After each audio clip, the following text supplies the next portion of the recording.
Anyone here recently into the Joe Rogan podcast? I was just listening to Joe Rogan and Michio Kaku. Podcasts is Neil deGrasse Tyson, Elon Musk, Michio Kaku, a whole lot of nice science stuff, and of course the conspiracy thing and etc. I like this very much. You know, when it comes to media consumption, I try to create more media than I consume. Speaking about time, in the recent time we finally moved in our new flat. I live now with my girlfriend together and our child and her son, and our flat is now 100 square meters, 2 bathrooms, heated floor. I have my own little office, we have a balcony, it's very nice, we have a lift, etc. and I am so happy. You know, I am the guy, I have no car, I say Wohnraum instead of Hubraum. That means I rather spend my money in a nice flat than in a car. I live in Berlin, I don't need a car. I work maybe once a week when I have a shoot or when I film something, and then I have basically an office job. I sit maybe 80% of my time in front of my PC. That's what I do. Sometimes your life is not in ruins, but it falls apart because as we try to move in our new flat, we had to move in a so-called Umsetzwohnung because in our new flat was pretty serious water damage. We had to live for 3 months in a 2.5 room apartment. We had our mattresses on the floor. We had almost no kitchen, no nothing. That was for 3 months. That was basically 3 months again my first flat where I ever lived. I'm actually waiting for a friend here. I'm meeting up with a friend of mine. And I want to go something to eat with him. You know, when you are a YouTuber, you have to be consistent as hell, like the other bald guy on YouTube. Greetings to Peter.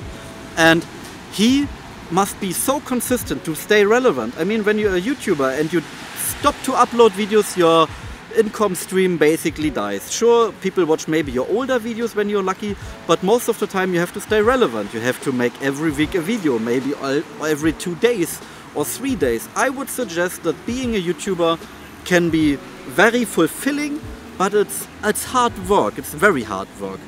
I would say when you want to become a YouTuber, then it takes some time. You need a niche and luck and etc. And yeah, that's not longer my goal. You know, I never thought that I became a videographer or a freelancer guy or whatever. I never thought that I work for clients and can afford a living of it. I do this now for roughly 1.5 years, and I think that's great. For me, it's great because I show my videos to my clients and they say, well, you do good work. It's hard work. When you want to become a freelancer, then be prepared to work for all different kinds of clients, negotiate with people, work with prices, etc. Invest in very high quality gear. For YouTube you don't need high quality gear, you need maybe your phone for YouTube. But when you want to become a freelancer, you always invest in new gear. That's very important. Some YouTubers even purchase Arri Alexa cameras, and I didn't even saw one movie of them, but hey, they are still a YouTuber. And when you want to be a freelancer, you have to invest in cameras, you have to invest in good lenses and all things around. You have to build a rig and you have to have a website, you know how to talk with clients, you have to make a little bit Google SEO and stuff. When you are a YouTuber, you make more videos. As a freelancer, for me it's okay when I have maybe 2 or 3 clients per month. That's enough for me to live because I want to keep the chain and the weight on my ankle as small as possible. And I know the video is actually about becoming a YouTuber, a freelancer or a filmmaker. I have no idea how to become a filmmaker. I was never a filmmaker. I don't know any filmmaker. A friend of mine going this route now, he is an FPV pilot and he tries to become a little filmmaker to get involved in these films. I tried to make some short films, etc. But these short films are, yeah, they are not so ultra nice. I'm still proud of it, but yeah, publishing films and working with actors and stuff, that can be very hard, especially when you're here in Berlin and Germany. You have to be in the circle of people, etc. That's not for me. I think it's not for the most part of us. I don't think that Stanley Kubrick has a YouTube channel. I never saw Quentin Tarantino. Hey, this is my video, I'm Quentin Tarantino. Or, you know, that's not their type of doing it. And you don't see a lot of freelancers have a decent YouTube channel. Most people that work with videography that I know, They don't even work so much with Instagram. They have maybe 100 followers on Instagram. They don't need Instagram. They don't need YouTube. And I don't need it either. I don't need Instagram. I don't need YouTube. I could completely live off my clients and my work. I could delete these both apps immediately and would not see any difference. You know, when you want to have good audio, when you're out on the streets and you vlog a little bit, or you film something in the streets and you want to have good camera audio from this microphone, then try to be as close as you can be on the microphone. Better film with a lavalier mic and a recorder or something. But when you're out in the field, when someone is far away from the camera, the sound is ridiculously bad. Try to be close to the microphone. That's way better. And you know what the hardest step was for me to becoming a freelancer? Not actually was it to learn how to talk with clients, to write prices and to write a quote, etc., or to even edit or how to shoot. That's the first thing you learn. The last thing you learn, to let go. Most of you have a normal life. They have maybe a normal 9-to-5 job or have a part-time job like me. I had a part-time job and I had two major things that were very hard for me. At first I had to quit my part-time job. It was a 20 hours per week job.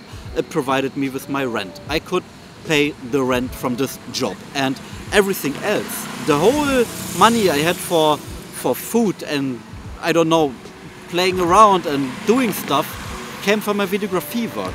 And letting go this job, knowing I have to work more, that I can have the same because I have to pay now my rent from my videography work, that was actually very scary, that thought. And I worked towards it.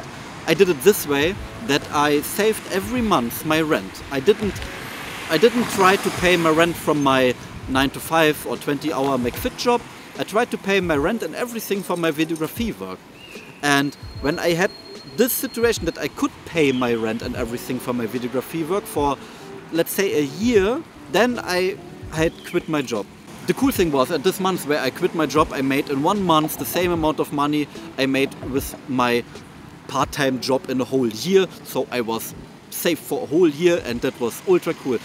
The next thing was ultra hard for me, was quitting my university. I studied. I wanted to become a teacher, but I was never a good student. I was a struggling student. The first way was for me studying physics and biology. I wanted to become a physics and biology teacher, but I was far too stupid and far too lazy to become a physics student. That was not very good for me. The next step was becoming a biology and history teacher. Biology was okay and history also, but I was so lazy, and at the time I switched my courses.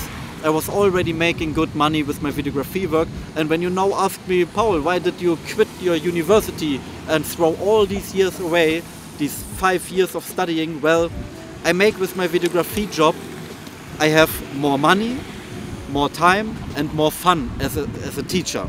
And that's why I quit this job, because when all these three parts play along, you have money, time and fun, then you don't think about it, you just go this way. And for me was the best thing ever I did.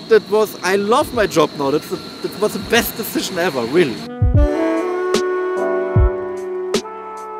That's a nice blue Ferrari. And so in order to become something of these things, you want to become a YouTuber, freelancer or filmmaker, you have to let something go. I'm not this Dan Pina guy that said leave all your family behind and only do what you love. You need a strong family and you need a background and someone that helps you and etc. But you cannot have everything. I let go mostly my hobby. I don't do so much YouTube anymore, but I take you with me on this journey here that's called life and becoming a freelancer. I'm already a freelancer and I make good money with my camera, but I think there's still a lot of things to do and a long way to go that I'm there where I wanted to be, where I wanted to become. And yeah, you have to let go things that holds you back, even when it's a hobby for a short time or something. Be consistent, that helps a lot when you want to be a freelancer. And yeah, then try to make it. Let's write in the comments what you want to be. Write in the comments if you want to be a YouTuber, freelancer or filmmaker.